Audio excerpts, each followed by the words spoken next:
livro do profeta Amós. Os juízos sobre os pecados de Israel e sobre as nações. Vamos lá, o livro do profeta Amós, nós vamos ser um pouquinho mais ligeiros hoje, porque tem bastante texto para ler. Para a gente não passar muito do horário. Vamos lá, avança aí para mim que está no comando. Não vou nem ler a abertura que ele vai repetir dentro da lição. Nesta lição veremos as palavras proféticas através de Amós, um criador de ovelhas, que não era profeta de ofício, mas foi usado por Deus para repreender o mal que havia no reino de Israel do norte e de Judá ao sul. Deixa eu começar apresentando Amós. Amós é um profeta muito antigo. Se não me engano, ele é contemporâneo mais ou menos a Isaías.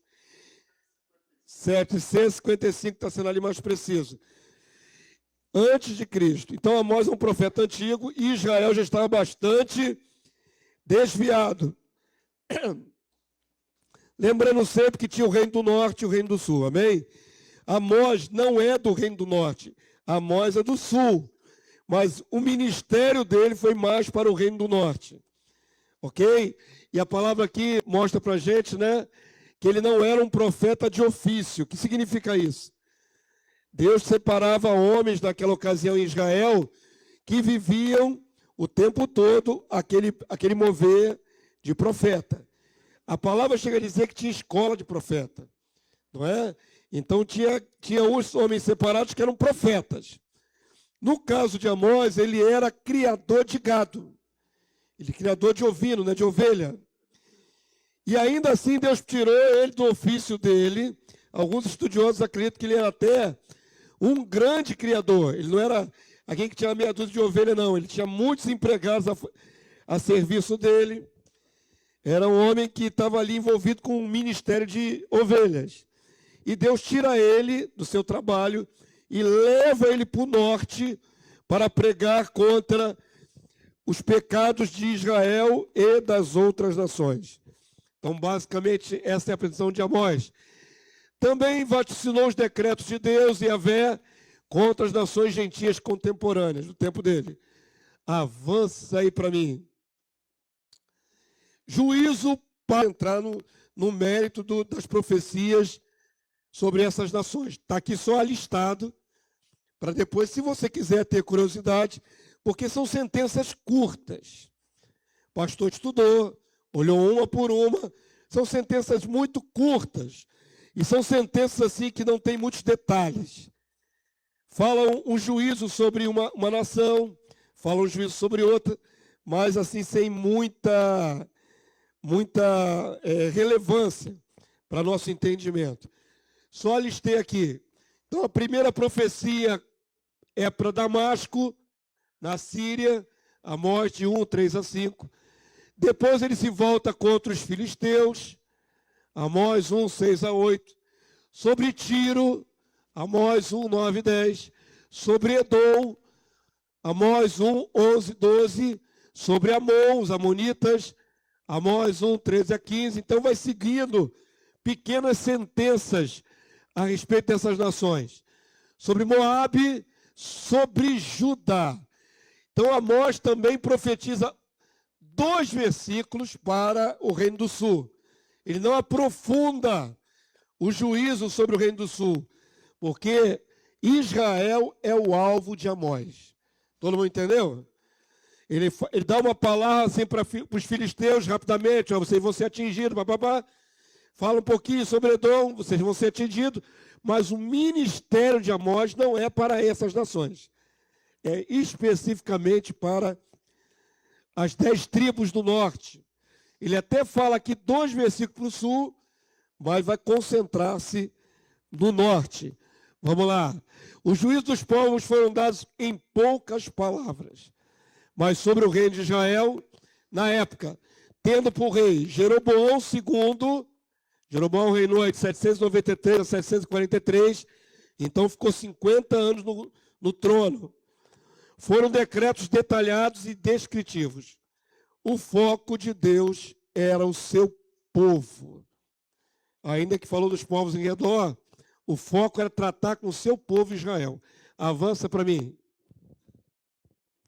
Tudo isso é antes do cativeiro, que vai ser o destino deles quando a Síria tomar Israel e deportá-lo.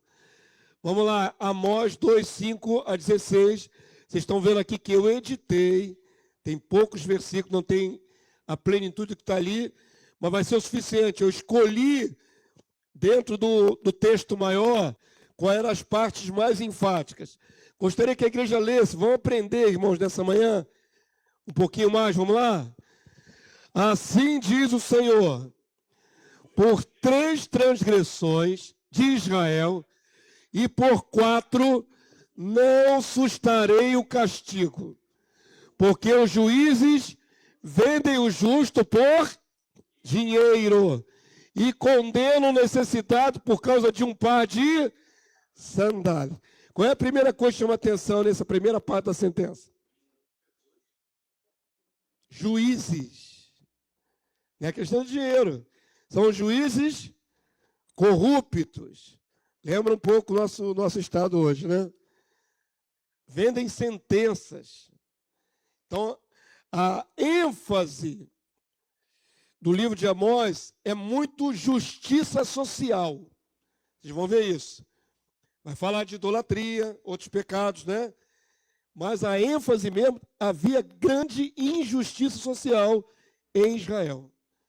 A lei de Moisés, dada a Deus através do ministério de Moisés, a lei ela é benigna, ela é uma lei justa, ela é uma lei que equilibra a sociedade. Então Israel estava pecando contra a lei, quebrando os princípios que afetavam negativamente a sociedade. Estão compreendendo? Então há uma ênfase muito forte no desequilíbrio e na corrupção dos líderes em relação aos pobres. Essa é a ênfase do livro de Amós, que é bem distinta. Olha lá, verso 7 então, igreja, lê comigo. Suspiram pelo pó da terra sobre a cabeça dos pobres. O que significa? Uma expressão estranha para nós, né? Quando o israelita, não é o povo de Israel, o judeu, ele ficava desesperado ou em luto, o que eles faziam? Jogava pó sobre a cabeça, rasgava as vestes e, numa encenação muito forte, jogavam terra sobre a cabeça. Isso é desespero. Esses juízes levavam os pobres ao desespero. Com essa desigualdade social toda, com essas sentenças erradas. Então, olha só, suspiram pelo pó da terra sobre a cabeça dos pobres e pervertem o caminho dos mansos. Um homem e seu pai coabitam com a mesma jovem e assim profana meu santo nome. Aqui é pecado sexual. Provavelmente, segundo os estudiosos, era prostituição cultual. Lembram que eu já expliquei sobre isso? Que havia mistura de religião com sexo nos tempos pagãos. Então, era provável que o pai e o filho fossem até as prostitutas cultuais para ali fazer seu sacrifício. Então, queridos, além do pecado da injustiça, havia pecados sexuais também. Isso aqui é a sentença sobre Israel. Vamos lá, verso 8. E se deitam ao pé de qualquer altar, sobre roupas empenhadas, e na casa do seu Deus, bebe o vinho dos que foram multados. Mas vós, aos nazireus, deixa beber vinho. Nazireu não pode beber vinho. Lembra de citação? Mas aqui, corromper os nazireus. E aos profetas ordenaste, dizendo, não profetizeis. Além de iníquos, não queriam ouvir nenhum recado da parte de Deus. Estão pensando aí nos nossos, do Superior Tribunal Federal aí? Todos ímpios. Pois é, vamos lá. Eis que farei oscilar a terra debaixo de vós, como oscila um carro carregado de feixe. Que sentença é essa aqui? virá terremotos. Vocês perceberam que os terremotos estão aumentando no mundo, não perceberam? Perceberam que está tendo terremoto no nosso país? Saquarema, Araruama, teve em Minas Gerais também. Só que é pequeno o tremor. Não é na mesma intensidade que aconteceu na Venezuela. Mas isso não era comum no território brasileiro. E está acontecendo terremoto em toda parte do mundo. Ali no Pacífico, pegou da Venezuela até o Caribe, foi na Califórnia. Quando já ouviram falar da falha de San Andreas, está querendo o negócio piorar lá, irmão. Os Estados Unidos pode se fender no meio, literalmente. A falha de San Andreas é uma grande falha na placa tectônica. Eu acho que está no meio de duas placas tectônicas. Se aquilo ali abrir, vai abrir uma fenda que vai cortar parte do território americano no meio. E os homens ainda assim não percebem que é juízo de Deus. Todo mundo vê falar de terremoto todos os dias agora, quase. Não está vendo que Deus está sacudindo a terra? Por causa de quê? Por causa da iniquidade dos homens. Por causa da injustiça. Avança aí para mim. A demanda de Deus era contra os ricos de Israel, que oprimiam os devedores, também sobre os juízes corruptos. Aqui um camarada jogando terra sobre a cabeça, para ilustrar. Eles faziam isso, né, como uma encenação do seu desespero. O quê? Não foi eu não, a imagem já veio assim, tive da internet. Está apontando o corrupto. É que tem um chifrinho ali, ó. Tem um chifrinho ali na sombra, né? Só para ilustrar, tá bom? Não é perfeita a ilustração. Os ricos oprimindo os pobres. Isso para Deus inadmissível. Avança aí para mim. A ruína moral e espiritual de Israel. O profeta Amós expressou a determinação de Deus em julgar o seu povo escolhido, sem privilegiá-lo ou isentá-lo de culpa. Eu quero que vocês prestem bastante atenção nesse ponto, porque é aplicativo para a vida da igreja também. Ao contrário, pelo fato de serem escolhidos, maior seria sua responsabilidade e condenação.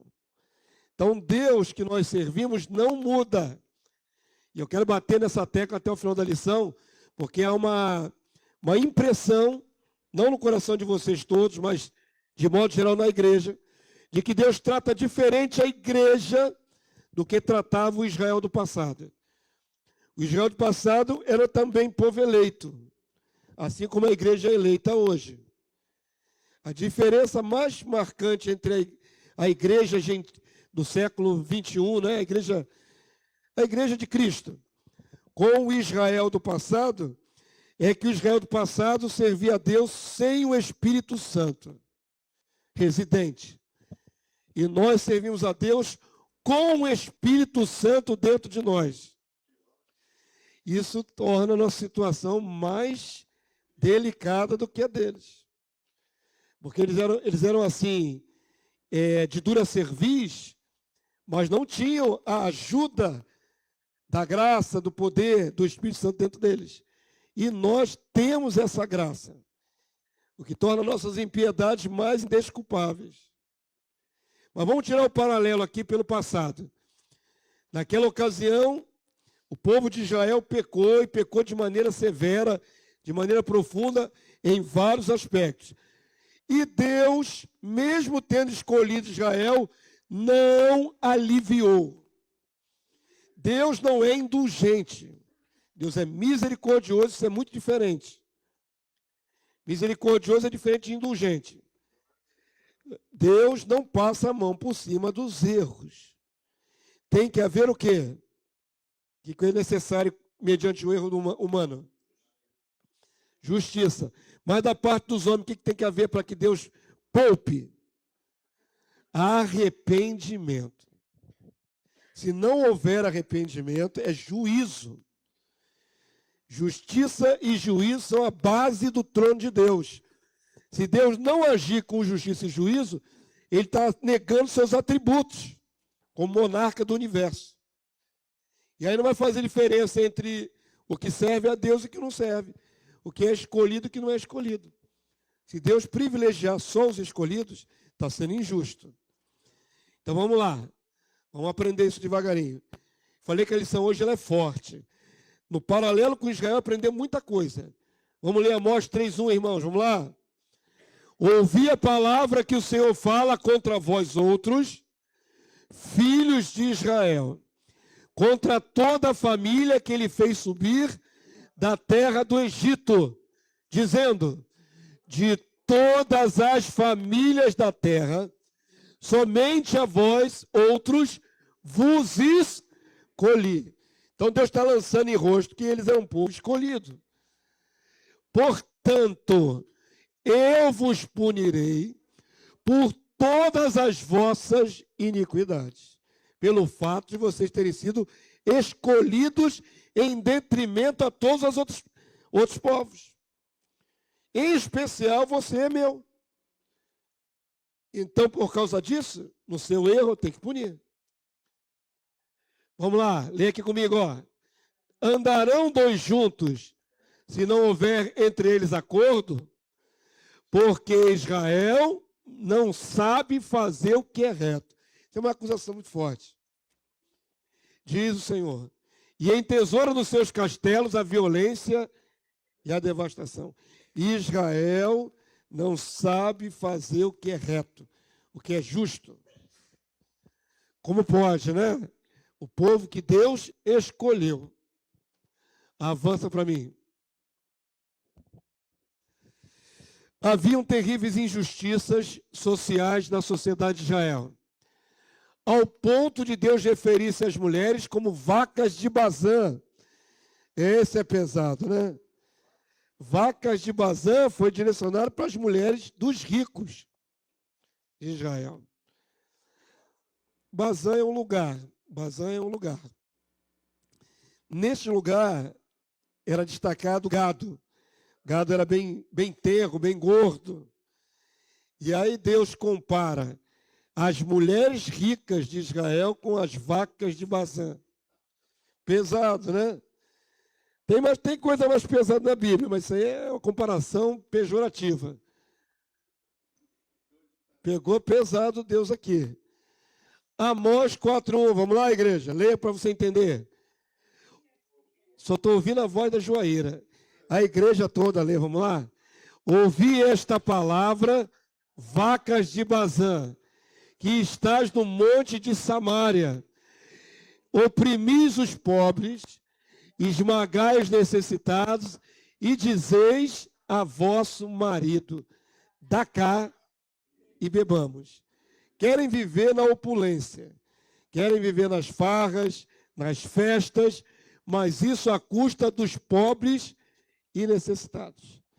Era esse grande desequilíbrio que havia em Israel. Gente da nata, né, da sociedade mais abastada, que vivia oprimindo os pobres e queriam fazer uma vida regalada. Enquanto isso, o pobre era esmagado. Esse desequilíbrio social, Deus está acusando Israel. A irritação maior de Deus era que a injustiça estava acompanhada de uma religiosidade sincretista idólatra. Vamos falar aqui a coisa séria aqui, irmãos. Israel cometeu vários erros, você já viu isso na Bíblia em outras passagens. Mas o pior de Israel era a idolatria. Hoje, o Estado de Israel atual já está curado da idolatria. Desde o passado, quando ele voltou do cativeiro babilônico, nunca mais Israel ergueu estátuas. Ok? Então, Israel atual não ergue estátua de ninguém. Sabe como aqui no Brasil o jogador de futebol fica famoso, bota uma estátua dele em qualquer lugar aí? Na frente do Maracanã, tem lá o Bellini, né? Ali em São Januário fizeram a estátua do Romário, tem do Pelé, tem de político, tem busto. Agora, para vocês terem uma noção como é que o brasileiro gosta dessas coisas. Vocês sabem que a Assembleia de Deus foi fundada por 2 missionários suecos, sabem? Suecos, não são alemão. Daniel Berg e Gunnar Wringen. Agora, lá, e desceram em Belém. A Assembleia de Deus resolveu fazer no porto onde eles chegaram estátuas dos dois. Já estão sendo acusados de idolatria. A Assembleia de Deus fez a estátua dos dois desembarcando, 2 estátuas, um de cada um, no porto lá, com a sua bagagem. Uma estátua em tamanho natural. Brasileiro gosta de estátua. É essa homenagem, mas para Deus está errado. Ser humano, né? Mas Deus gosta. Se Deus gostasse, não proibia Israel de fazer qualquer imagem do que há no céu e na terra. Não pode ser só as coisas do céu, nem da terra.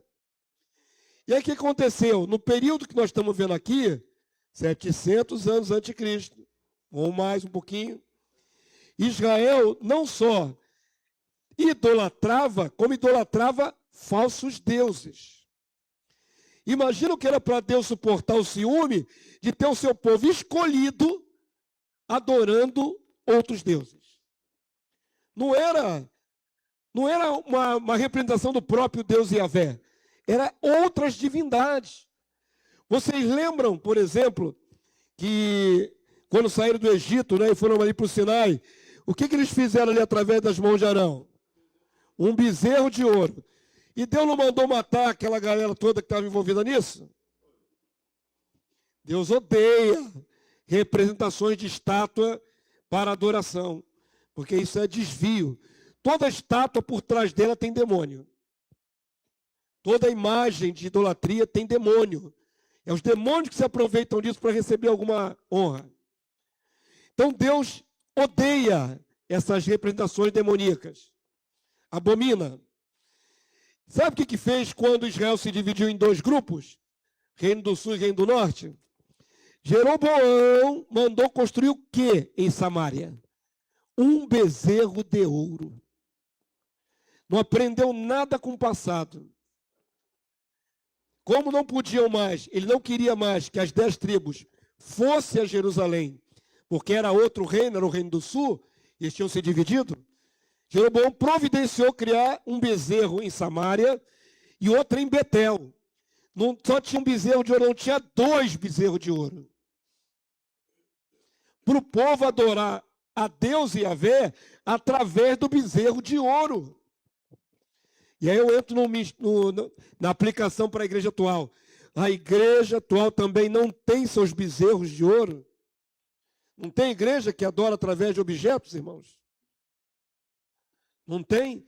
E aí, recentemente tem igreja até refazendo como é que chama? A Arca da Aliança, revestindo de ouro. É fácil de lembrar. A igreja do Macedo não fez um palácio lá que eles chamam de Templo de Salomão? Não vestiu todos os obreiros como se fossem levitas? É uma réplica. E não fizeram a Arca da Aliança? Para ser objeto de culto? Então presta atenção. Tal qual o povo do passado, eu vejo que a igreja atual faz as mesmas coisas. Continua nos mesmos erros. Precisa de coisas visíveis, não é? Fora aqueles que botam cruzes para adorar, fora aqueles que fazem outros objetos. Então os erros são os mesmos. Deus sempre detestou isso aqui, ó. Sempre. Amém? Deus não aceita imagem de escultura. E Jeroboão fez 2, irmão, para fazer o povo de Israel tropeçar. Vamos lá, ler comigo ali, ó. Vinde a Betel e transgredi, e pequem. Vocês vão em Betel, vocês vão lá para pecar. A Gilgal e multiplicai transgressões. E a cada manhã trazei vossos sacrifícios, e de 3 em 3 dias os vossos dízimos. Presta atenção, são dizimistas. São, digamos assim, praticantes. A palavra é essa. Eles são praticantes e pensam que estão agradando a Deus, mas fazendo isso, adorando com estátua. Eles não tinham noção. A irmã Maria Lúcia falou comigo agora, né? Mostrou ali. Ela viu um post lá falando da Igreja Católica Romana. E aí eles leem o credo, né? Creio em Deus Pai Todo-Poderoso, Criador do céu e da terra. Se você pegar o credo do começo da era da igreja, que a Igreja Católica repete, o credo está certo. Jesus morreu, a gente coloca, desceu à mansão dos mortos, depois ressuscitou, subiu ao céu, está sentado à direita de Deus Pai. Tudo isso está correto. E eles falam isso quase que dominicalmente. E ainda assim não tem entendimento. Não compreendem, jogam as almas direto no céu, lá com Deus. Como é que a pessoa lê? Como é que a pessoa profere essas palavras o tempo todo e não entende o que está falando? Há uma disruptura entre a mente e a prática. A mente fica infrutífera, não consegue entender, apenas repetem o rito. Era o que estava acontecendo em Israel. É para adorar em Betel, é para adorar em Samaria, vamos adorar. É para adorar com os bezerros de ouro, vamos fazer os cultos, vamos trazer os dízimos e as ofertas. Mas não tinha entendimento que aquilo estava errado. Deveriam ter, porque Deus proibiu terminantemente na lei de fazer estátua de qualquer coisa. Então é aquela cegueira espiritual. Faz o rito, mas não entende nada do que está fazendo. E eu ofereci, aqui, eles eram bem religiosos. Verso 5, vamos lá? E oferecei sacrifício de louvores, do que é levedado, e apregoai ofertas voluntárias, e publicai-as, porque disso gostais. Eles gostam de fazer, mover o rito. Ó filho de Israel, diz o Senhor Deus. É interessante Deus vendo o povo à cega, só repetindo rituais. Avança aí para mim. Aí Deus vai se pronunciar. Vamos ler? Aborreço, desprezo as vossas festas e com as vossas assembleias solenes não tenho nenhum prazer. Deus rejeitou aquilo tudo. E ainda que me ofereçais holocaustos e vossas ofertas de manjares, não me agradarei deles, nem atentarei para as ofertas pacíficas de vossos animais cevados. Então estavam fazendo todos os sacrifícios da lei. Todos. Mas era tão estúpido, sem entendimento, e misturado com idolatria, que Deus falou, tudo isso que vocês estão fazendo, eu rejeito. Eu desprezo. Afasta de mim, lê comigo, igreja, isso aqui é muito sério, vamos lá? Afasta de mim o estrépito dos teus cânticos. Deus não quer nem os cânticos. Porque não ouvirei as melodias das tuas liras. Antes, corra o juízo como as águas e a justiça como o ribeiro perene. Apresentaste-me, vós, sacrifício e oferta de manjares, no deserto por 40 anos, ó casa de Israel. Sim, levaste Sicute, vosso rei, Quium, vossa imagem, e o vosso Deus estrela, que fizeste para vós mesmos. Esse versículo 26, em outra tradução, fica assim, Cadê? Antes carregaram o tabernáculo de vosso Moloque, e Quium suas imagens, e a estrela do vosso Deus, que fizeste para vós mesmos.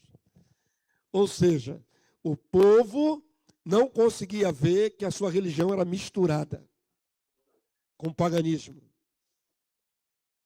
Eles faziam paganismo achando que estavam cultuando a Deus. Essa é a tradução, está aqui, King James. Tradução King James de 1661. Porque aqui algumas palavras ficaram em código, por exemplo, Sicute é Moloque. E Moloque, irmãos, era astrologia. Moloque está ligado ao planeta Saturno. Então, o povo de Israel cultuava, dava ofertas, cantava louvores, fazia tudo direitinho. Só que misturado com idolatria. E não achavam que estavam errados. Sim, mas tal qual o povo é o sacerdote. Mas tal qual é o povo é o sacerdote. Todos eles ouviam sábado a sábado, na sinagoga, a lei. A lei era lida continuamente. Tanto é que eles sabiam os ritos todinho que tinham que fazer. O problema é que já tinham se acostumado com aquela mistura, daquela religião sincretista. É muito diferente de hoje, irmãos.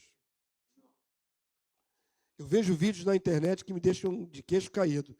Existe no meio neopentecostal, literalmente, alguns centros espíritas, terreiro de macumba, gospel. Tem líderes de certas igrejas no meio neopentecostal que se paramentam com vestidões enormes, igualzinho no candomblé, e ficam na gira ali, rolando, rodando a vida toda. Não tem uma diferença, é o som de batida de percussão. Não tem uma diferença de uma manifestação do candomblé. Nenhuma. É baixo espiritismo. É candomblé. Alguns críticos na internet chamam de candombleia, que é mistura de assembleia com candomblé. Candombleia. É triste. Fora a loucura que a gente vê aí de vez em quando nos vídeos, de objetos ungidos, desde espada de He-Man, tem espada de He-Man. Oh, Jesus amado. A gente ri, mas dá vontade de chorar. A última que eu vi foi pá. A mulher lá, a dirigente, estava com uma pá de obra dentro, mas era inchado ou era pá? Agora eu não lembro se era inchado ou pá. É um objeto desse aí, no meio do culto lá, sacudindo aquilo no ar. Foi a semana que eu vi isso. Não me lembro agora se era pau ou inchado. Quando começa a fazer esse tipo de coisa, já perdeu totalmente a noção do que Deus quer. Avança para mim. Mas por que ignorância? Por que não tem? Tem que ter, sabe por quê? Porque o Espírito da verdade nos conduz a toda a verdade. E nos faz lembrar tudo que o Senhor nos disse.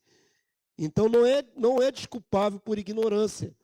Porque eles não estão ali pela cabeça deles somente, mas tem uma unção sobre a cabeça deles. Se é que eles são ungidos. Que ainda tem isso também.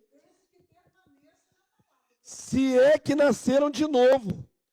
Porque é muito provável que os ali sejam só alguns espertalhões que se aproveitam da religião para fazer lucro.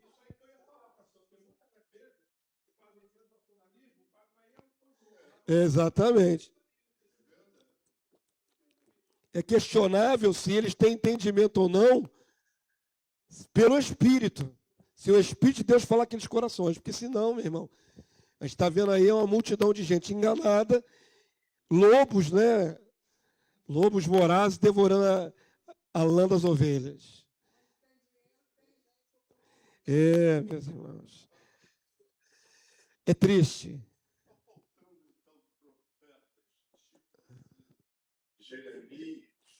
Tá faltando profetas. É, pois é. Entrar numa igreja dessa, eu só estou assistindo, estou vendo que tem muita coisa errada. A única coisa que eu faço... É isso aí. Não, eu entrego esses estudos que são verdadeiros para ver se desperta na mente deles. Mas se eu chegar, eu vou interferir o culto, isso está errado, não é isso. Só se você fosse um profeta. Não. Mas você é profeta? Não, não sei não. Ou é ou não é. Ou é ou não é. O ministério profético não tem essa dúvida. Ou você é levantado como voz de Deus para acusar os erros ou não é. Diga aí, irmão André. Pastor, ele falou que não tinha instrução. O Senhor sempre mandou a instrução por meio da boca de profeta, só quer de matar os profetas. É, exatamente. E hoje ainda tem muitos profetas instruindo a igreja, mas mata e se recusa a dar ouvido. Essa é a grande questão. Aí são condenados, né? Se Deus levanta um profeta para dizer, isto está errado, e a pessoa continua, está condenada já. Mas quem disse que ser profeta é fácil? Profeta é um dos ofícios que a pessoa mais sofre, é profeta. Você é aprendiz de profeta. Vocês ouviram, né? Vocês ouviram o que ele acabou de falar. Toda vez eu falo, eu não sou profeta, meus dons são outros. Vamos lá. Quer ser profeta? Reconhecimento na sua própria terra. É uma das características, só essa. Profeta sofre muito. Lê Jeremias, chamado profeta chorão. Em questão de você pegar um estudo desse aqui e entregar na igreja, não quer dizer que você é aprendiz de profeta, não. Você está evangelizando. Pois é, imagina isso tudo que eu estou falando, se vocês pegam o vídeo e reproduzem para algumas igrejas. Eles vão ser confrontados, porque o erro é muito parecido. Irmãos, quem quer ser profeta tem que buscar o dom do profetismo. Não é isso? Buscar os melhores dons. O melhor dom que tem é o profeta. É o dom de profeta. Mas tem que buscar os pés do Senhor. Se Deus quiser te levantar como profeta, vai te levantar como profeta. E depois se prepara para o revés. As visões sobre o juízo vindouro. Então, deixa eu te mostrar uma coisa. Deus usou Amós de duas maneiras. Entregando recados proféticos direto. Sabe? Quando ele diz assim, em nome de Yahvé, e começa a entregar o rolo. Mas Deus também usou o profeta com visões. É diferente de receber a inspiração direta e falar. Ele agora está vendo, tendo visões. Deus é muito interessante, né? Muitas formas, né? A multiforme graça de Deus. Agora ele está dando visões para o profeta. E através das visões, vai passar um recado para o povo. Porque a visão é muito interessante, porque ela é cheia de elementos, né, ilustrativos. Quando você entrega uma visão ou recebe uma visão, é mais fácil lembrar de uma visão do que uma profecia inteira. Não é?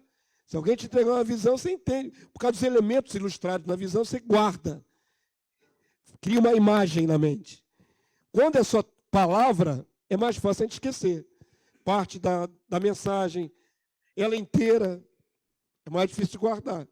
Então, Deus usa muito também visões.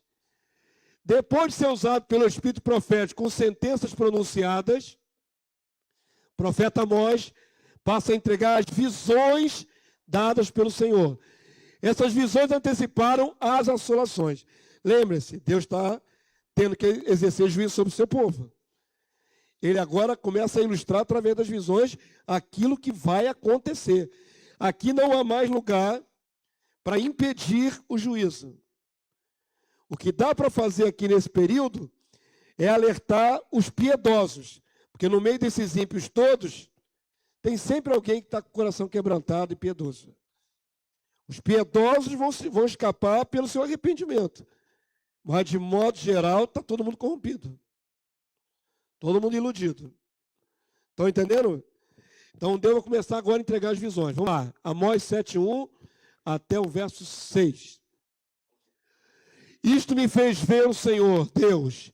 Eis que ele formava gafanhoto. Lembram do outro livro que nós estamos sobre os gafanhotos? A praga de gafanhoto? Foi o livro de Oséias, né? Agora, de novo, Deus mostra os gafanhotos. Ao surgir o rebento da erva serôdia, e era a erva serôdia depois de findas as ceifas do rei. Tendo eles comido de toda a erva da terra, disse eu, Senhor Deus, perdoa, rogo-te, como subsistirá Jacó, pois ele é pequeno. Então o Senhor se arrependeu disso. Não acontecerá, diz o Senhor. Guarda essa aí para aí. Vamos lá. Na nossa tradução, se arrependeu. No original é sentiu pesar. Teve sentimento de misericórdia. Olha que interessante. Deus mostra assim, ó, vou acabar com a colheita. Vai morrer todo mundo de fome. Aí é uma ameaça. Ok? Aí o profeta roga pelo povo de Israel. Como Moisés fez também várias vezes. Um intercessor. Um intercessor. E por causa da intercessão do profeta Amós, Deus anula essa sentença que viria Isso não chegou a acontecer. Todo mundo entendeu? Isso é importante você entender. Quando Deus anuncia que algo vai acontecer, mas, ao mesmo tempo, se houver uma mudança de comportamento, pode acontecer de Deus anular a sentença.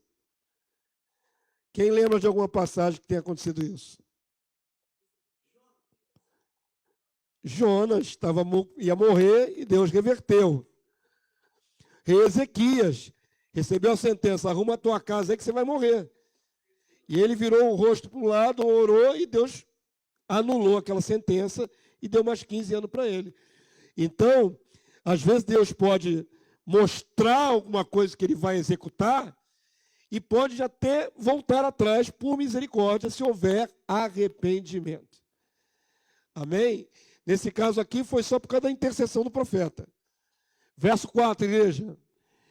Isto me mostrou o Senhor Deus. Outra visão. Eis que o Senhor Deus chamou o fogo para exercer a sua justiça. E este consumiu o grande abismo e devorava a herança do Senhor. Ia ser um juízo através de fogo, de um grande incêndio. Então, ao profeta de novo, ó, disse eu: Senhor Deus, cessa agora. Como subsistirá Jacó? Pois ele é pequeno. E está apelando, não mata todo mundo não, Deus. E o Senhor, o quê? Se arrependeu disso, sentiu pesar, mudou o coração. Também não acontecerá, diz o Senhor Deus. Então, alguns dos juízos que Deus anunciou não aconteceram pela intercessão do profeta. O quanto é importante interceder, né, irmãos? Avança aí para mim.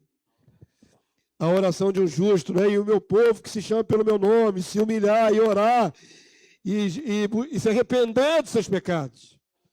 Ouvirei do céu e sararei a sua terra. A mudança de comportamento impede o juízo, muda o juízo pronunciado.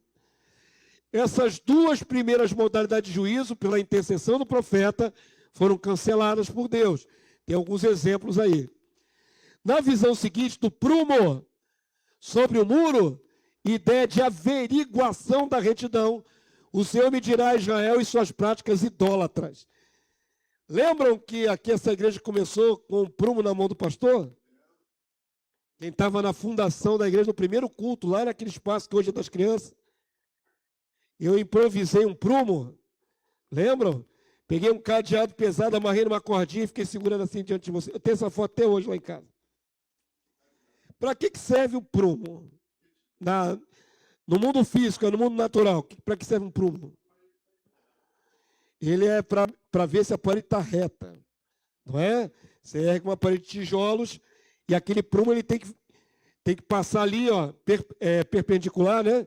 Tem que passar ali perpendicular e está reto. Se tiver barriga, ele vai entortar. Paralelo. Então, ele vem aqui retinho, ó. Você pega aquele peso, estica aqui, ó, nessa direção, ele tem que vir retinho assim, ó. Qual é a figura espiritual do prumo dentro da Bíblia? Retidão. Deus vai verificar se você ou se o povo está reto, correto. Se está andando justo. Então, quando Deus passa o prumo, ele está averiguando retidão. Todo mundo entendeu? Quem estiver andando torto, está fora do prumo de Deus.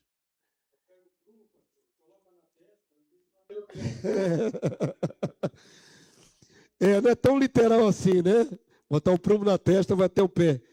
Porque, por exemplo, quem tem barriga, quem tem uma barriguinha, né, já proeminente assim, vai bater assim, ó. O prumo nunca vai ficar reto. É no ser humano, na alma, é na moral, é no ser interior que está andando em retidão. Alguns barrigudos, o prumo nunca ia bater no lugar certo. Ia vir assim, ó, pum, pum, ia fazer aquela curvinha assim para baixo. Vocês estão rindo, né? Vamos aprender com a palavra. Vamos lá? Verso 7, Amós 7:7. Olha, viu quanto eu já pulei aqui, irmão? Já estamos na Amós 7.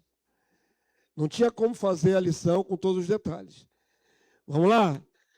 Mostrou-me também isto. Eis que o Senhor estava sobre o muro, levantado a prumo.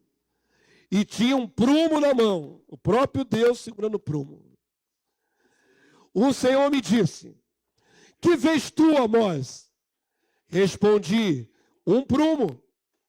Então me disse o Senhor: eis que eu porei o prumo no meio do meu povo de Israel, e jamais passarei por ele. Mas os altos de Isaque serão, de Isaque, não é Israel não, mas os altos de Isaque serão assolados e destruídos os santuários de Israel, e levantar-me-ei com a espada contra a casa de Jeroboão, o rei. Já está decretada, vai assolar tudo. Mas é triste quando Deus tem que medir o seu próprio povo. Não é? Está falando aqui com o ímpio, não. Está falando com o seu povo eleito. É igual quando aparece ali naquele rei lá na Babilônia, né? Outra ferramenta de medir é a balança. Pesado foste achado em falta. Deus pesa nossos pecados. Deus passa o prumo para ver se está reto. São ferramentas de medição. Avança aí para mim. Tem até a imagem aqui, ó, que isso aqui é um prumo da antiga, ó. É um peso de chumbo ou de metal, amarrado numa linha, numa corda, ó. Agora a gente tem que temer, né, irmão? Porque se o prumo passar e você não estiver reto na alma... Isaías 28:17, tem outra passagem que fala disso. Vamos lá? Farei do juízo a régua e da justiça o prumo. É o prumo da justiça, é o que Deus vai medir. A saraiva varrerá o refúgio da mentira, e as águas arrastarão o esconderijo. Avança aí para mim. Religião vã e ganância, impiedade. Na visão do cesto de frutas, o juízo é decretado sobre o povo de Israel, que cultuava sincreticamente, misturando as observâncias das festas e sábados com o paganismo. Além disso, os corações avarentos extorquiam o pobre. Então tinha dois pecados graves em Israel: a idolatria, o culto idolátrico e a exploração aos pobres. Duas coisas que Deus abomina. Ok? Baal foi mais adorado que Yahvé. Você imagina um povo que foi separado por Deus adorando uma estátua de Baal? E o povo fez isso. E fez isso e fez muito pior. Adorou Moloque, adorou vários outros deuses. A palavra de Deus vai chegar a dizer, não coloquei na lição, que embaixo de cada árvore, em cada esquina de Israel, tinha um despacho de macumba ali, um sacrifício. Meu Deus, povo de Deus fazendo macumba. Avança aí para mim. Vamos ler, tem um trecho um pouquinho maior. Leia com o pastor. Mas os cânticos do templo, naquele dia, serão uivos. Ao invés de louvor, vocês vão gemer. Serão uivos, diz o Senhor Deus. Multiplicar-se-ão os cadáveres. Em todos os lugares serão lançados fora. Silêncio. Eu acho isso aqui fundamental entender. Deus não quer nem mais ouvir essas cantorias. Calem-se. É um ponto de exclamação. Calem. Silêncio. Não vou mais ouvir. Ouvi isto, vós que tendes gana contra o necessitado, e destruís os miseráveis da terra, dizendo: quando passará a festa da lua nova, para vendermos os cereais? Só estamos preocupados com o lucro.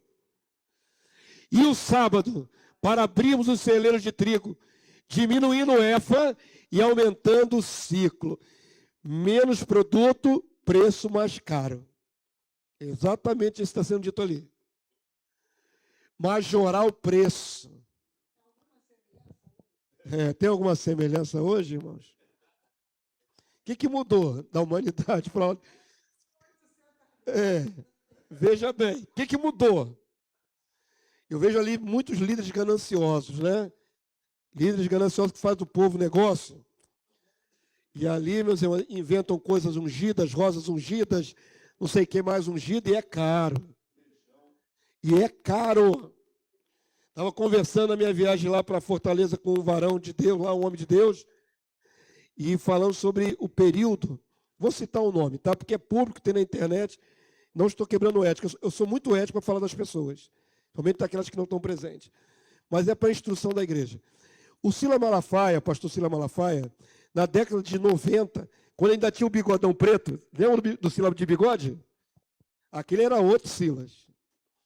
Ele defendia a fé com unhas e dentes.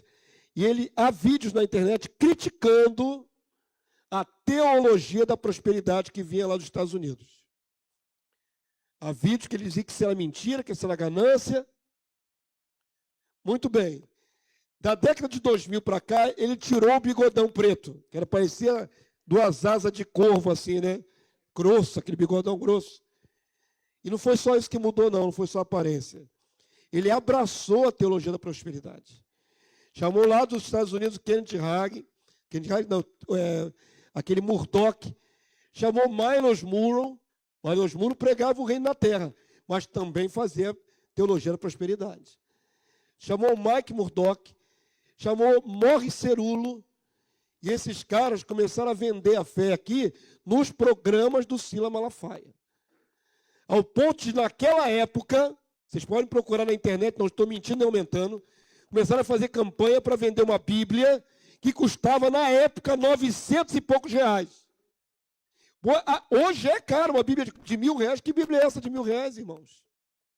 Uma Bíblia é R$100, 150, 200. Imagina 20 e tantos anos atrás.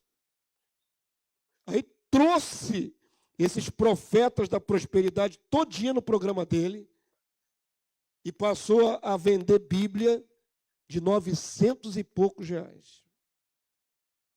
Então, infelizmente, né, começa bem, mas se deixa levar, seduzir por esse caminho aí, estraga tudo. E não é só os líderes, né? Porque a ovelha que quer também prosperar, ela fica gananciosa. Busca a ganância. E junta o líder esperto é dos dois lados. Não tem circo, irmão. Se tem palhaço, tem que embatar pão para o palhaço. Palhaço não faz palhaçada para ninguém. Ele faz uma plateia. E a plateia bate palma. Então, ganancioso se une, né? Dos dois lados. É alguma coisa nova isso? Que está acontecendo no meio da igreja? É tão antigo quanto o povo de Israel. Olha o que acontece.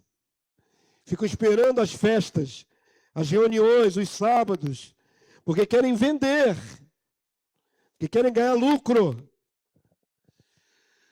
Verso 6, igreja. E para comprarmos os pobres. Olha, o objetivo está claro. Comprarmos os pobres por dinheiro e os necessitados por um par de sandálias. E vendemos o refúgio do trigo. Vai vender o pior do trigo para eles. Não esqueço que falei nomes aqui, vou falar mais um. Valdomiro. Valdomiro faz a mesma coisa. Tá certo? E eu vi um vídeo que um rapaz estava desempregado. E ele estava feliz porque tinha comprado a meia da bênção. Irmãos, não estou aumentando nem diminuindo. É assim mesmo. E na meia foi bordado um versículo, não lembro qual, um salmo. E aquele cara estava desempregado e estava pagando naquela meia um dinheiro considerável. Achando que colocando aquela meia da bênção, ele ia prosperar. É triste. Então, eu nunca vejo diferença nem distância entre Israel, que foi repreendido no passado, e a igreja moderna. Eu nunca vejo diferença. A única diferença é que a igreja peca com o Espírito Santo, que eu acho pior. Porque Israel pecava sem Espírito Santo. Pecava no natural, e a igreja peca no sobrenatural. O Espírito Santo habita na pessoa mesmo ela praticando esse tipo de coisa? No Novo Testamento, na Nova Aliança, eu acho que tem muita gente reprovada aí no meio do povo de Deus, né? Pois é, mas se Deus deu o Espírito à pessoa e ela perdeu, ela está condenada para o resto da vida. Já perdeu a salvação, que não recebe 2 vezes. É sério, né, irmão? Se você olha para o cenário assim, você, pô, que absurdo. Agora foi preso mais um pastor aí, né? O pastor do cigarro. Ah, meu Deus. Era só o que faltava. Pastor do cigarro. É esse que foi preso agora pela Polícia Federal. Esqueci o nome dele. Foi mais um pastor no escândalo. Sabe? Eu abri a internet, entrei na página que eu gosto de ver as notícias no... Ainda que seja de esquerda, eu gosto de ver a página do Globo. Aí a manchete assim, pastor do cigarro foi preso. Eu falei, pastor do cigarro é esse, meu Deus do céu. Você procura lá para você ver. Oh, meu Deus, para escândalo, manchete principal do Globo. Ai, é cansativo até de ler isso, né? É um diagnóstico terrível. Verso 10, igreja. Converterei as vossas festas em luto e todos os vossos cânticos em lamentações. Porém, pano de saco sobre todos os lombos e calva sobre toda a cabeça. E farei que isso seja como um luto por um filho único. Luto cujo fim será como o dia das amarguras. Essa é a sentença de Deus. Eis que vem dias do Senhor Deus, em que enviarei fome sobre a terra, não de pão, nem sede de água, mas de ouvir as palavras do Senhor.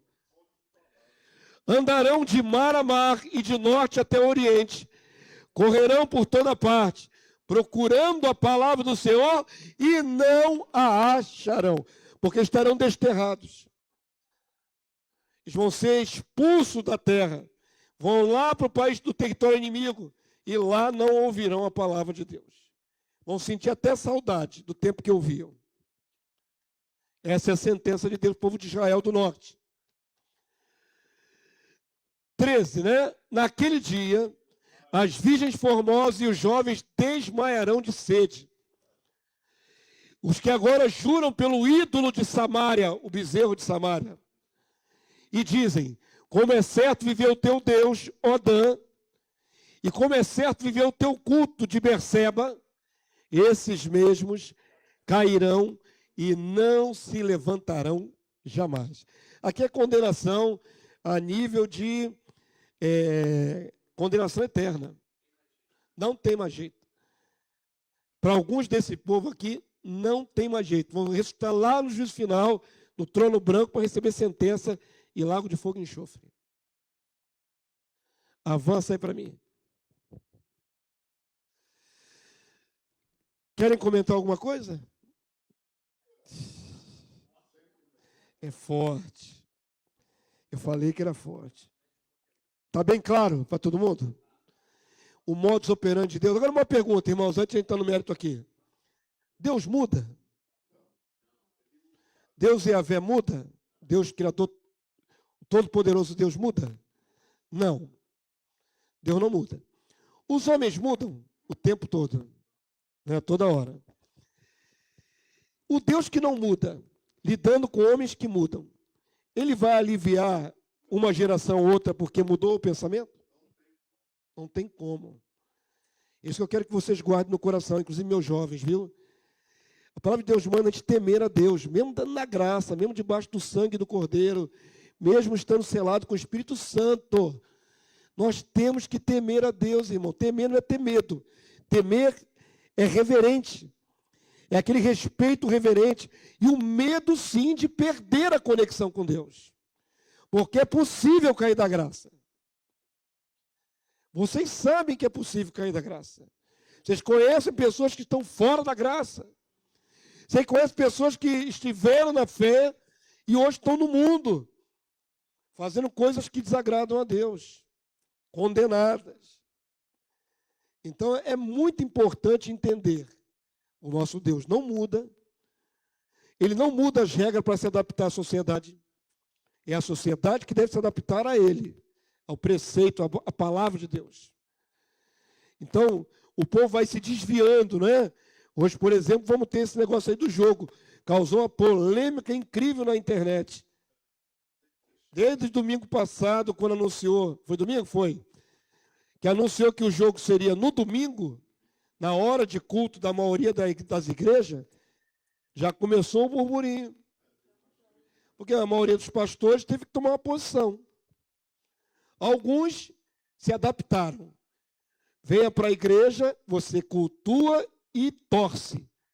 Querem fazer as duas coisas ao mesmo tempo. Tem vários pastores que fizeram isso. Jeitinho. E outros, para fugir do problema, da polêmica, passaram o culto para de manhã. Porque assim à noite não vai ter conflito com a agenda do mundo. Como se Deus não tivesse observando esse comportamento. Quer dizer que um jogo é mais importante que um culto. Quer dizer que torcer para seres humanos que jogam uma bola é mais importante que adorar a Deus. E aquele time, perna de pau, vocês estão levando fé? Vamos ver. Sabe o que é o pior? É a cultura imposta sobre os nossos corações. Aquilo parece muito importante e não é, é inócuo. É vazio, é mundo. Se perder, você vai perder o quê? E se ganhar, você vai ganhar o quê? É como Jesus diz, quem perder a sua vida, achar lá. Quem, por amor a ele, perder a sua vida, está ganhando. Agora, o que você vai ganhar? O mais triste, eu mantive o culto hoje, normalmente, Santa Ceia. Mas o mais triste vai ser eu saber que algum irmão faltou para ficar vendo o jogo. Misericórdia. E se vier alguém para cá com a cabeça no jogo? Corpo presente, mas está lá com o celular assim, tentando acompanhar. Mas misericórdia aí, porque está com o coração dividido. Em vez de adorar a Deus, adora a Deus. Adore a Deus. Mas eu posso adorar a qualquer hora, pastor? Pode. Pode adorar a qualquer hora que você quiser. Mas Deus sonda os corações, sabe a intenção do coração. Mas nós estamos em prova todos os dias, né?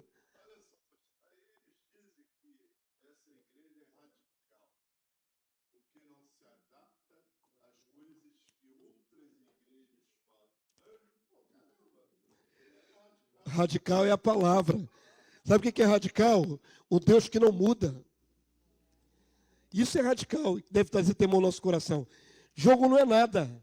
Quer dizer que quando tiver algum evento competindo com o culto, a gente cede para a cultura do mundo? Vamos pensar. E misturar, tá certo?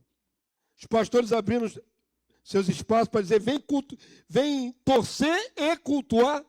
Culto e torcida junto. É um absurdo isso, irmãos. Você pode gostar de futebol? Pode. Eu não vejo problema nenhum você ver um jogo. Não vejo problema nenhum. É entretenimento. É como você ir ao cinema. É como você ir ao museu. É como você ver qualquer outro entretenimento. É um entretenimento. O entretenimento em si não é o problema. O problema é competir com a sua devoção a Deus. Aí que está o problema. Prioridade no entretenimento. Qualquer coisa que você coloca no lugar da honra que você deve a Deus é idolatria. Então o problema é misturar as coisas. Tem tempo para tudo. Tem problema nenhum ver um jogo, uma partida de futebol. Se você estiver relaxado em casa, você gosta de futebol, vê. Não vai atrapalhar em nada. Agora, na hora que botou jogo e culto, a maioria começou a negociar, começou a ficar preocupado. Não tem que ter preocupação, não. Jogo nem se compara a culto. Não tem peso de comparação. Amém, povo santo? Vamos agora entrar no mérito aqui. Vamos fechar a lição. Vocês já viram que Deus não muda. E que Deus avalia quando o povo vai misturando as coisas. O sincretismo é misturar as coisas. Bem devagarinho. Quando for ver, está fazendo Halloween, festa da roça, carnaval. Não é isso que a igreja está fazendo hoje em dia? Muitas igrejas. Ai, meu Deus, até me dói quando eu vejo na internet. É importante destacar o caráter imparcial de Deus, que não muda. Deus não muda. Tiago está lá, 1,17, Malaquias 3,6. Mesmo tendo eleito o seu povo, seu juízo e equidade é absoluto, não condescendendo com o mal. A alma que pecar é que morrerá. Ezequiel 18,4. Caso não se arrependa, mesmo sendo eleita, conhecida e pré-ordenada de antemão. Vamos chegar agora na questão aqui da igreja, a igreja pós-Cristo, né? Depois de Cristo. Nós somos a igreja que foi conhecida de antemão, lá na eternidade passada. Nosso livro está escrito no livro da vida do Cordeiro, antes da fundação do mundo. Essa é a base da nossa eleição. Paulo revela isso em Efésios, tantas passagens. Você não foi eleito no tempo do século 20, 21. Você foi eleito antes da fundação do mundo. Amém? Isso é a nossa posição. Muito bem. E mesmo sendo eleito antes da fundação do mundo, se nós abraçarmos iniquidade, se nós apostatarmos da fé, se nós nos desviarmos e não nos arrependermos, nós seremos condenados. Já falei isso várias vezes, já mostrei vários textos. Não podemos ter a falsa ideia de que a eleição nos blinda, ao ponto que Deus não nos lance fora para o lago de fogo e enxofre. Acho que a igreja aqui é bem esclarecida a respeito disso. Amém? Então vamos ler os textos da verdade. 1 Pedro 4,17. Não botei todos, teria uma dezena de textos para colocar aí. Botei alguns. 1 Pedro 4,17, igreja. Vamos ler? Estamos finalizando a aula. Porque é a ocasião de começar o quê? O juízo pela casa de Deus. Prestem atenção. Assim como Deus não privilegiou Israel em detrimento aos outros povos que ele não tinha escolhido, Deus não passa a mão, vocês são meus. Os outros povos são criatura. Vocês são escolhidos, eleitos. Mas se vocês pecam de maneira ímpia, eu não vou ocultar meu juízo, porque vocês são meus. Da mesma forma, na igreja neotestamentária da graça, no período da graça, o juízo começa por onde? Na casa de Deus, não é lá no mundo. Ah, Deus está julgando o mundo. Está julgando o mundo. Começando a sacudir a terra, matando um monte de gente. Tem mais de 2.000 pessoas mortas debaixo dos escombros ali na Venezuela. Bem mais. Bem mais. Por enquanto a contabilidade está em 2.000 e pouco. Porque quando também levantar os escombros, vai encontrar mais corpos. Mas o juízo não começa lá fora. É isso que nós temos que guardar no coração. Deus é justo. Deus olha para os seus filhos e olha para as nações. Deus olha para os seus eleitos para ver se estão andando corretinho. E olha para as nações que estão na impiedade, no erro. O que Deus não pode ver no seu rebanho? Os mesmos erros que tem lá fora. Porque Deus, quando olha para o mundo perdido, está em trevas. Mas esse grupo aqui está iluminado. Como é que meus filhos iluminados fazem tal e qual os que estão em trevas? Não pode. Então, Deus tem que tomar uma decisão. Se eu deixar os meus errarem, porque são meus, eu estou sendo parcial e injusto. Deus é justo. Justiça e juízo são a base do seu trono. O trono de Deus é firmado em justiça e juízo. É característica primordial de Deus ser justo com todos. Com todos. Se o ímpio lá fora, um budista, age certo, Deus vai ter misericórdia dele. E se um filho de Deus, consagrado com o Espírito Santo, comete impiedade, Deus julgará o seu filho. Porque ele deveria ser o exemplo para as nações. É mais grave um filho de Deus errar do que um ímpio errar. Porque o ímpio erra porque ele não tem o Espírito Santo, ele não tem iluminação, não tem entendimento da palavra, não tem nada. É ignorante. Mas quem está na graça, quem teve acesso à palavra, quem foi iluminado, recebeu o Espírito Santo, cheio de dons, como é que é igual? Não pode. A palavra não é mentirosa. A palavra de Deus diz assim que nós somos pecadores ainda. E se dissermos que não temos pecado, somos mentirosos. Está lá em 1 João. Mas a palavra também diz que o Filho de Deus, que é nascido de Deus, não vive pecando. Significa que não há contradição. O texto não diz que nós não pecamos. Não vive na prática do pecado. Não abraçou uma vida pecaminosa consciente. É isso que nós não podemos, abraçar uma vida pecaminosa consciente. Nós podemos tropeçar aqui e acolá, palavras, pensamentos, ações, mas logo nos arrependermos. E o sangue de Jesus nos purifica a consciência do pecado. É um arrependimento que nos renova. Errou, pede perdão. Errou, confessa. Errou, abandona. E aí o sangue vai nos purificando.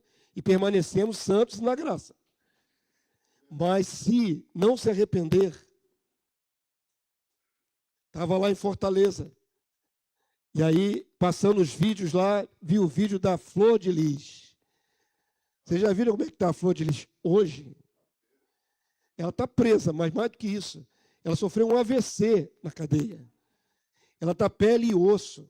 Ela estava cantando no vídeo lá, com lenço na cabeça, careca, com lenço. Parecia aquelas pessoas da Etiópia, tudo, só pele e osso. É assim que está hoje Flor de Lis. A mulher que já foi líder de igreja, tinha várias filiais. Milhares de seguidores. Pois é. Está lá agora, pele e osso.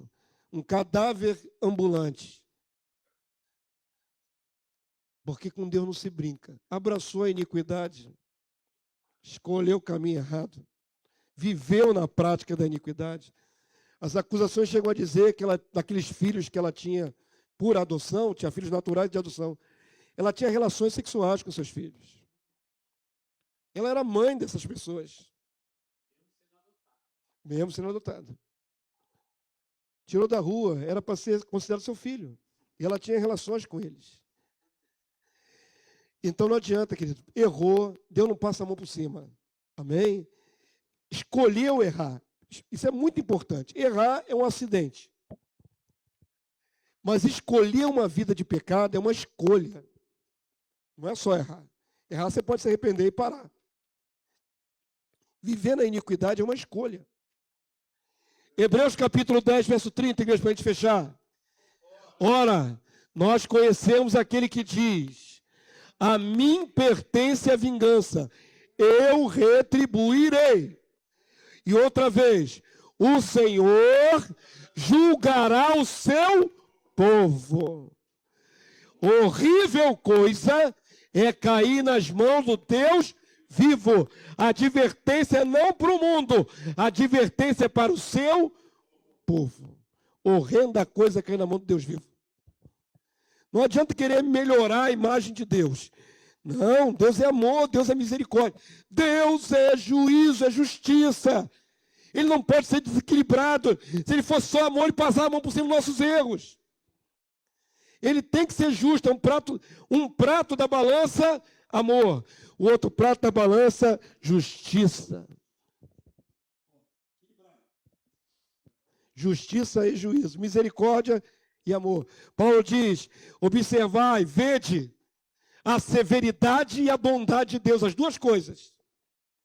Livro de Romanos. Bondade, os que estão em pé. Severidade para os que caíram.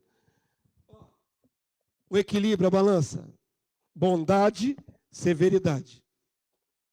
Ele não é só severo, seria um Deus carrasco, mas também não é só um Deus de amor que passa a mão por todo erro.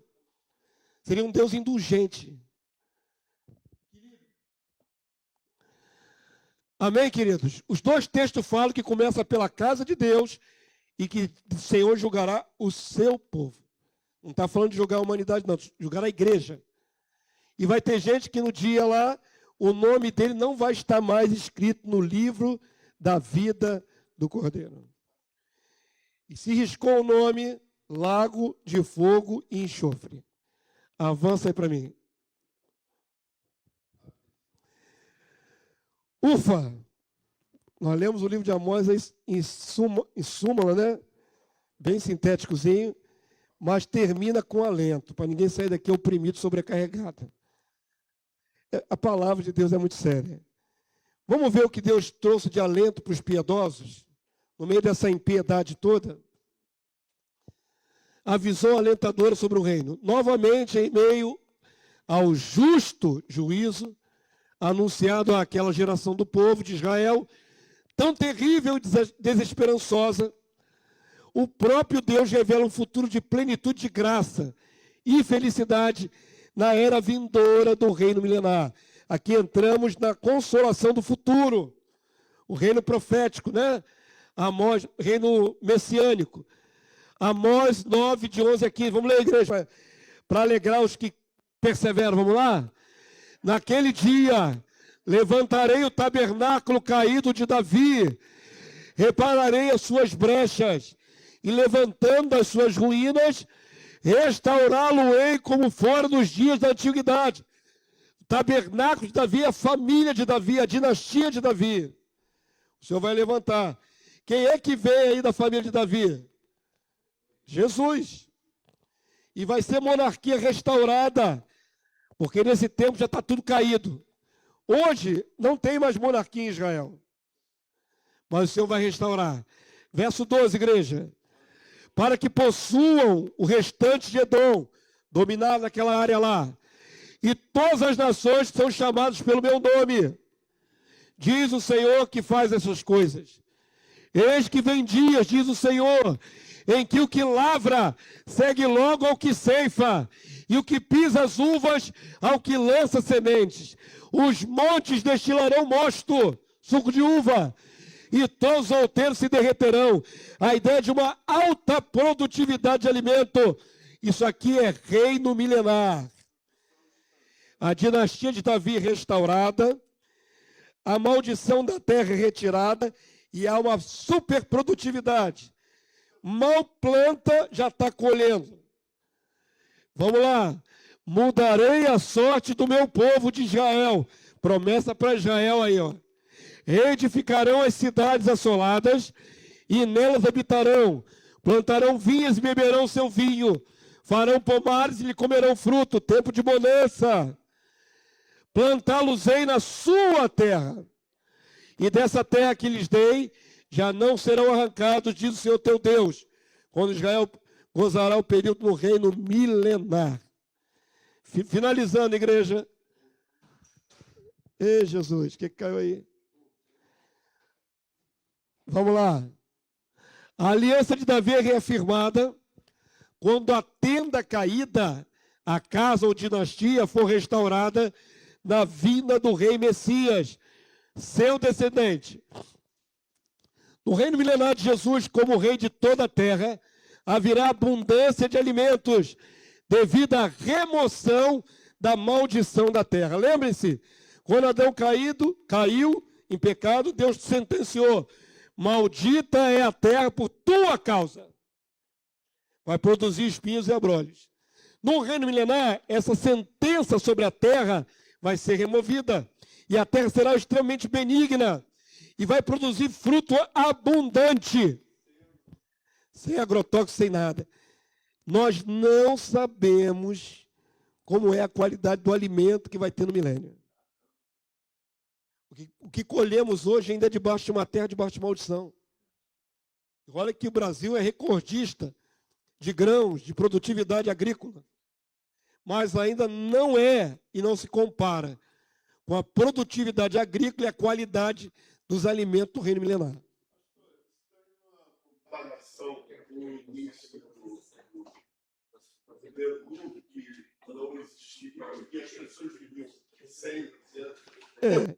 A longevidade pode ter alguma coisa a ver com o alimento.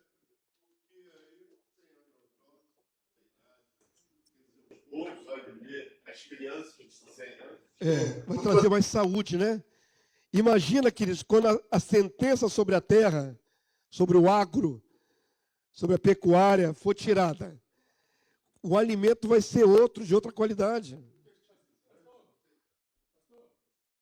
Eu tenho uma pequena noção que de 1960, assim fazendo, isso era muito mais agradável, pura. E aqui mesmo no Rio de Janeiro, quem daqui nos anos 60, 70, Era outra qualidade, né? Imagina isso multiplicado às vezes melhor. Imagina que tipo de alimento nós vamos comer no milênio, irmão. Que tipo de legume, que tipo de fruta. A igreja primitiva postulava, e eu tenho isso na memória, que o alimento vai ser tão nutritivo, tão poderoso, que o leão vai comer desse alimento e vai virar herbívoro. E aí o pai da igreja fala, que tipo de alimento é esse que sacia um leão, por exemplo? Tem que ser um alimento muito, muito nutritivo. Mesmo sendo agora, né, do verde, da erva, do herbívoro. Porque a qualidade da comida vai ser outra. Deus vai tirar a maldição sobre a terra, irmãos. Vamos lá. Alento, Zacarias 14, 9. Vamos ler, igreja? Para fechar. O Senhor será rei sobre toda a terra.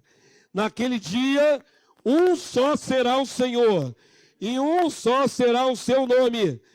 Toda a terra se tornará como a planície de Geba, a Rimon, ao sul de Jerusalém.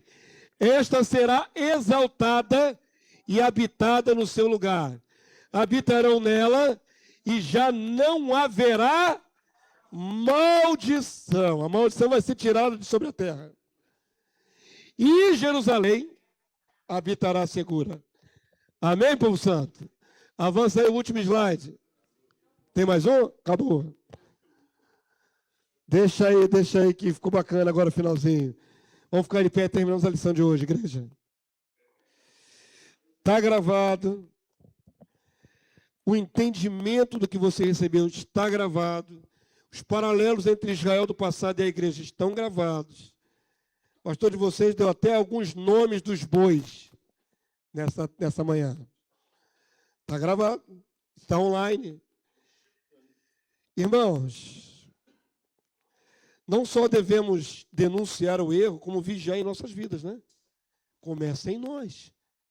Amém? E eu sou muito temente a Deus. Eu tenho um terror no meu coração de pecar contra Deus. E o temor é o princípio da sabedoria, né? É importante a gente saber se a nossa prática de fé está correta, se está conforme a palavra. É importante você avaliar se está deixando alguma coisa entrar na sua vida que não agrada a Deus. Porque com Deus não se brinca. Aquilo que o homem semear, plantar, ele vai colher. De Deus ninguém escarnece, diz o texto. E o nosso Deus é maravilhoso, nós amamos a Deus. E Deus nos ama profundamente.